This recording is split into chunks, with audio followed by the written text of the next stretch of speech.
Hi, friends. In this series of videos, I'm going to share some of the work I do with a very, very special school district, the Beaufort Delta.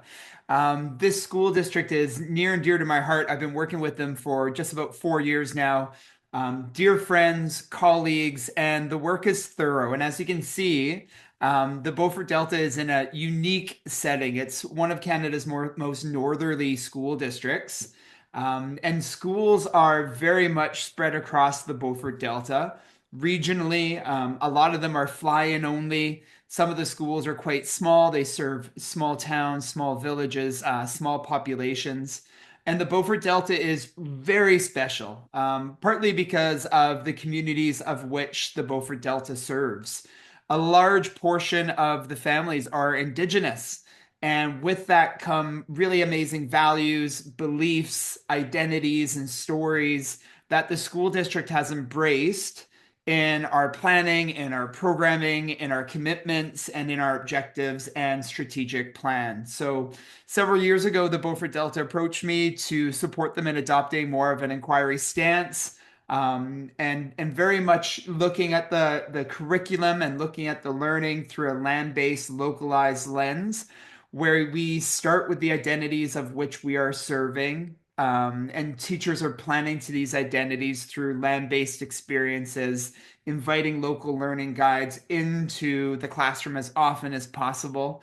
And I support the district in a myriad of ways. And one way that I support the district is through kind of a cohort model where we invite teachers to come be a part of a bit of a teaching community. Across the school year, we participate in workshops, conversations, collaborative inquiry, and we meet every 4 to 6 weeks online here.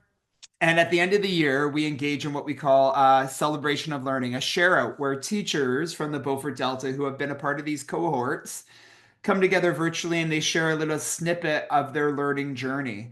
And every year, these shareouts are a highlight, the honesty, openness, reflection, vulnerability, and impact of these teachers thinking and planning on student learning, but also on their own learning.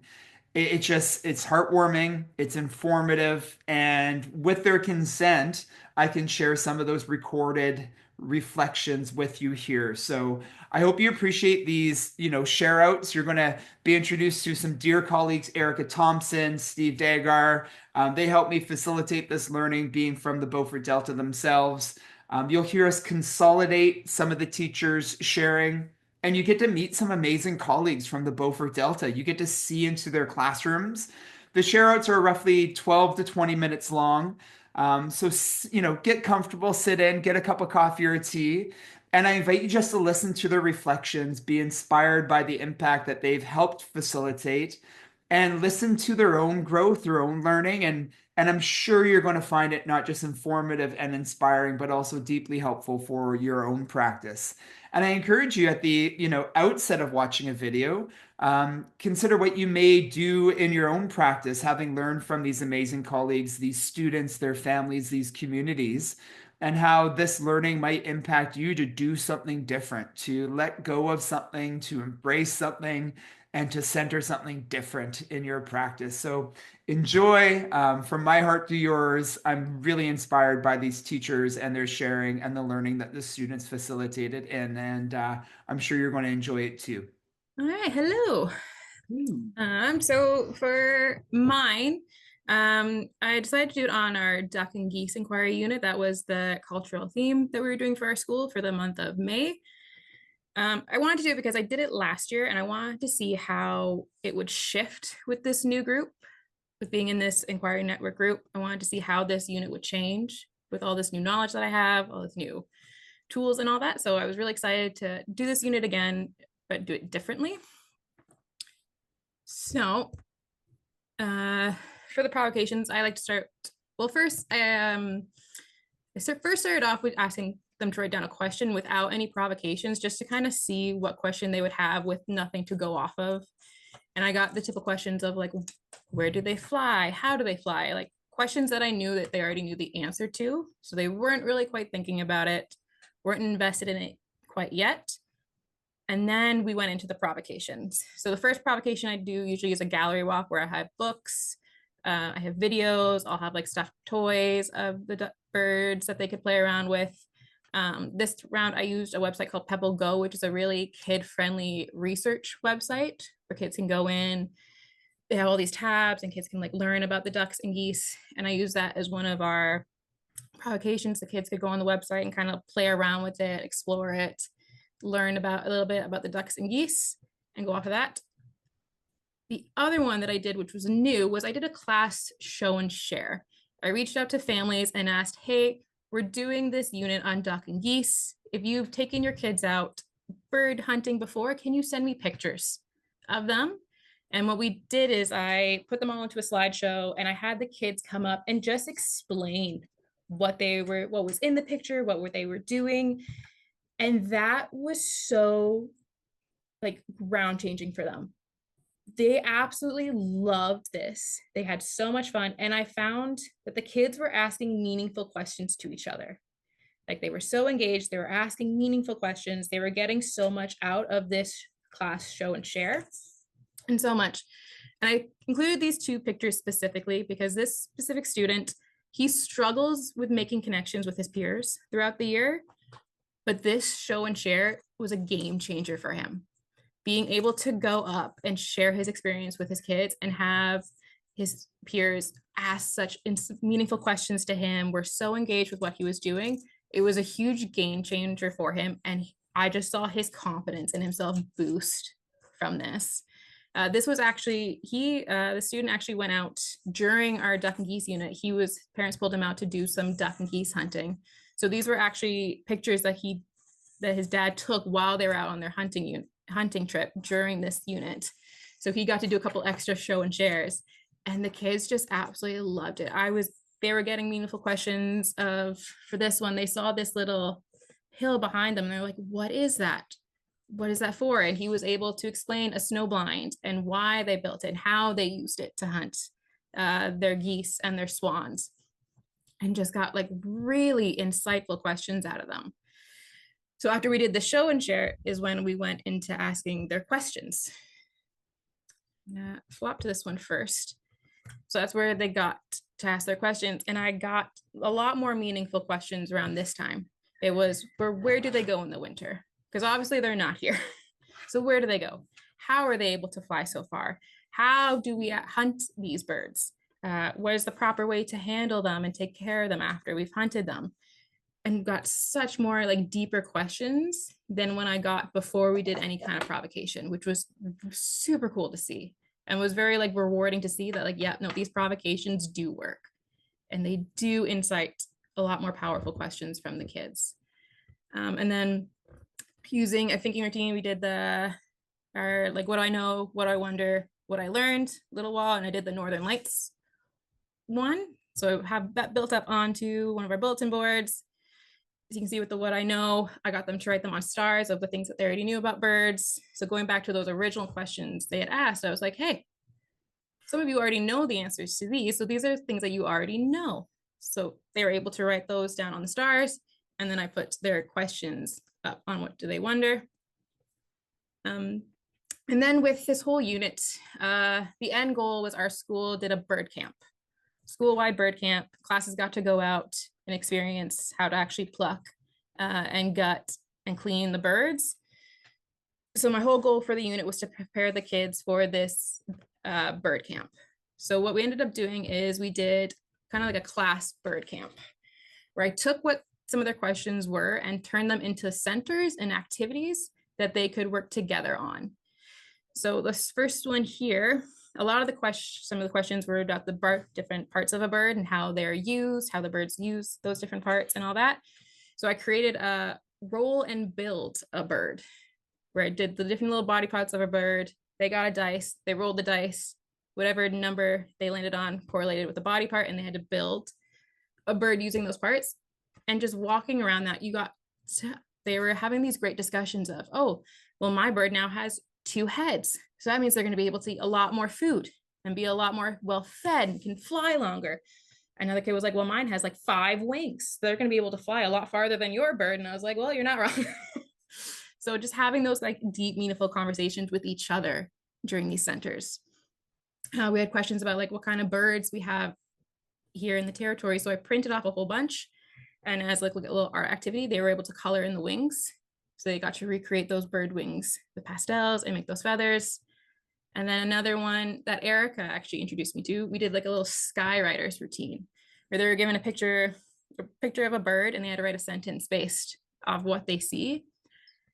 And I'm going to jump over to those pictures because I was so impressed with how these skywriter writings turned out, because the kids picked up on words just from conversations that we had. It wasn't even words that like we specifically sat down and talked about.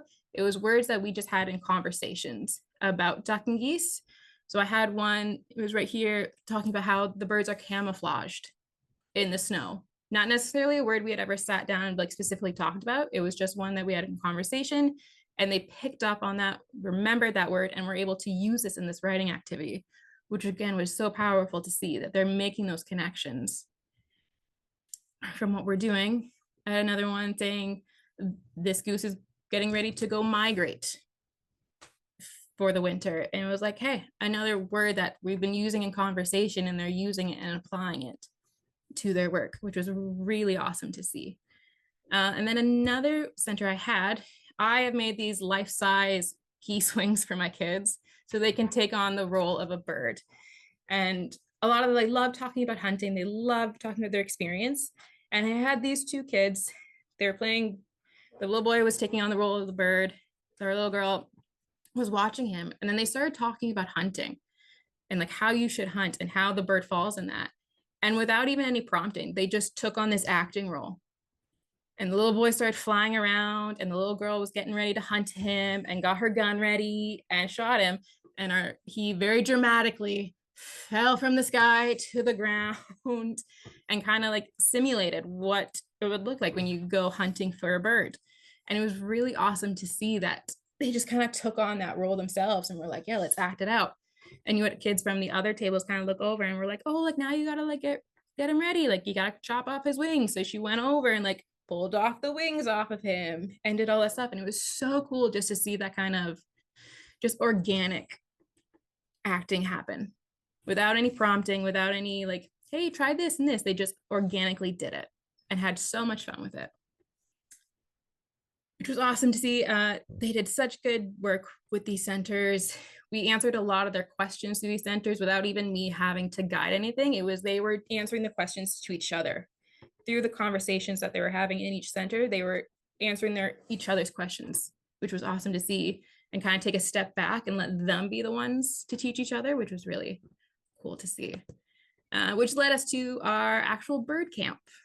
So we went out to the Inuvik Native Band with Noel, and the kids got to pluck geese, they got to cut geese, and it was really awesome to like hear them talk to Noel, who was running the bird camp, about the things we were doing in their class. They're like, oh yeah, we learned about this, like we learned that you've got to like carefully pluck the geese so you don't rip the skin. We learned about like their wings, and we have a little picture right here of the kids like investigating the wings and looking at the feathers and how those feathers are bigger than the ones that are on its body. And like they were just so engaged and had so much fun with it, which was again just awesome to see. And again, it was really awesome to hear them have these conversations with Noel, who's right there, about what they've been doing in class and how it applied to what they were doing right there, which is awesome. Again, reflections, the show and share was probably the best thing that came out of this. Like seeing them, just everyone's confidence boost up, but also see how the kids really connected with each other's experiences. And again, how it helped get meaningful questions. I really liked when doing the centers and doing like our mock bird camp, having those question routines and having that be the way that they learn was really cool to see. And then next steps, I am collaborating with Erica actually, and we are using the knowledge that they have learned through this duck and geese unit, and we are applying it to now reading. And Erica has actually made these amazing books called Flying to Inuvik, where it's talking about birds migrating, and the kids, we've actually put the kids in the books. So the kids are the characters in these books. The books are them explaining what they know about ducks and geese. And at the end, they're actually going to become the authors and add more to the book. I think it's going to be really cool to see. For things that I noticed, again, I noticed when the kids got the opportunity to share their experiences and show what they know, it became so much more meaningful for them. They were more engaged, they were more excited, and it was just more. It was a more powerful learning experience for them when they got to see their own themselves in it. My biggest wonder is moving into next year. My biggest wonder is with being in grade one, how can I use inquiry to help build those foundational skills at the beginning of the year? Like we're working on how do we write? How do we read? How can I use inquiry to help build those foundational skills for those kids? That is my big wonder, and it's what I'm going to be kind of focusing on next few months is how can I use inquiry to help those skills, build those skills. And yeah, that's me. Yay, Kathleen! Round of applause. Round of applause. Love, love, love your sharing. Thank you for this Canva. This is so good, so good. Erica, I'm going to call on you first. I'm trying my best not to like share my enthusiasm and excitement first round. So, Erica, yeah, you want to take the lead on this one, and then Steve and I will follow suit. Yeah, I mean, I really appreciated the thoughtfulness of how you kind of curated this journey for us. I just there's so many moments where I was just like, your excitement is so like addictive right now in this story. Like it's so genuine, which is amazing. Like that's always so cool to see when you're just so hyped up about what's going on in front of you. And that came through really clear. And then I wanted to circle back to your original kind of way you started us, right? Like when you did this unit differently or with this network or alongside, like was it different and how did it feel? Just It was very different. I find, again, like a lot of people have said, with this round, I took a step back. Found last year, it was a lot more of me like planning certain things and seeing how it went. Whereas this year, it was totally like almost like the kids' control of how this unit went. Like I took very much a step back and was like, hey, you're deciding how this goes. Whatever interests you, I'm going to use that and create the materials and create the activities based off what you want and what you need. Whereas last year I found that like I had to do more of the groundwork, whereas it was the kids that were doing it this round. Yeah. Thank you. Thank you so much, Kathleen. Really appreciated it. Steve, how about you? Yeah, a couple things. Kathleen, thank you so much. I loved your one of your first slides with the little kiddo talking about his time out at the camp. And, I've been in the North for a hot minute, 16 plus years, and, teachers always say, well, like my kid's gone and like they're at East Camp, and you've just proven how we can take the learning that's happening out on the land and then making it relevant also into the classroom, and just the sense of pride. So going back to what Jazz was talking about, that sense of pride in what they were doing out on the land, which is incredibly amazing and it's valuable, but then bringing it to the classroom and having the kids just ask like all these rich questions about questions. You are proof positive that question routines work, that when we get our kids asking questions, they come up with amazing questions. Now, you teach really young learners, and young learners have so many wonderful questions.